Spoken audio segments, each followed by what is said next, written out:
అందరికీ నమస్కారం. అస్సలాము అలైకుం రహమతుల్లాహి బర్కాతు. మిత్రులారా,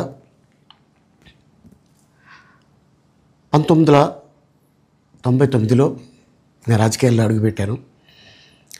మా పెద్దాయన డాక్టర్ డి రామానాయుడు గారి కోసం.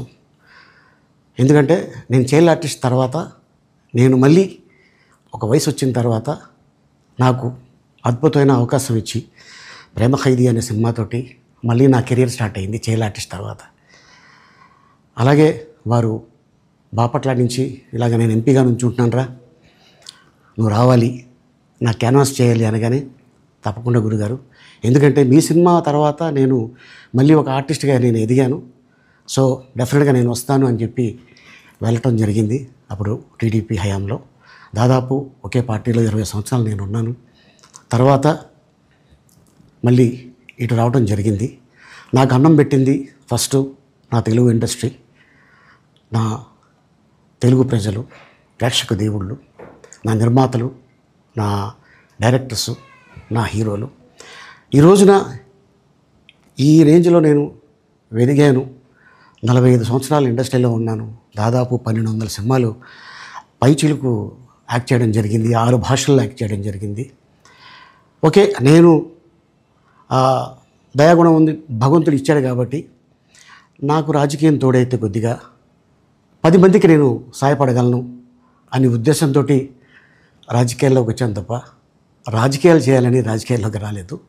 ఇండస్ట్రీ నాకు ఇంత మంచి లైఫ్ ఇచ్చింది, నేనేం చేస్తే బాగుంటుంది అని నలుగురిని చూసి నేను ఒక ట్రస్ట్ పెట్టుకున్నాను మా నాన్నగారి పేరున. దాదాపు 16 సంవత్సరాలు అవుతుంది నేను ట్రస్ట్ పెట్టుకొని. ఏ రోజు కూడా, ఈవెన్ దో కోవిడ్లో కూడా ప్రతి నెల వాళ్ళకి 1000 రూపాయలు నేను సాయం చేసేవాడిని. కోవిడ్లో కూడా ఆపకుండా అలా కంటిన్యూగా సాయం చేస్తూనే ఉన్నాను. చాలామందిని నా కుటుంబంలో అవ్వచ్చు, బయట వాళ్ళు అవ్వచ్చు, చుట్టాల్లో అవ్వచ్చు, చాలామందికి చదివించాను నేను. అండ్ అలాగే మా తల్లిదండ్రులు నాకు ఇచ్చిన ఒక గుణం అది అందరితో పంచుకోవాలని చెప్పి ఉద్దేశంతో నేను ట్రస్ట్ కూడా పెట్టుకున్నాను. నా ఇన్కంలో దాదాపు 20% నేను ట్రస్ట్కి ఇవ్వటం జరుగుతుంది. గతంలో కూడా చెప్పా, ఫారిన్ కంట్రీస్లో ఏదైనా ఈవెంట్స్ చేస్తే దాంట్లో నుంచి 60% ట్రస్ట్కి వెళ్ళి 40% నేను తీసుకునేవాడిని. సో ఇట్లాగా చాలా సేవలు చేసి ఉన్నాను కాబట్టి ఈ మాట కూడా నేను మీకు చెప్పుకుంటున్నాను. అండ్ అలాగే నేను వ్యక్తిగతంగా ఎవరి మీద ఏ పార్టీలో ఉన్నా కూడా నేను నా పార్టీ గురించి నేను పొగుడుతాను, అక్కడ ఉన్న వ్యక్తి ఎమ్మెల్యే క్యాండిడేట్ గురించి నేను పొగుడుతాను, నా నాయకుడిని నేను పొగుడుతాను తప్ప ఎప్పుడు ఎవరిని కూడా ఒక మాట అంటాం కానీ వాళ్ళ లైఫ్ గురించి కానీ వాళ్ళ పర్సనల్ లైఫ్ గురించి కానీ ఎప్పుడు కూడా ఏ వేదిక మీద కూడా మీరు వెతికినా కూడా దొరకదు.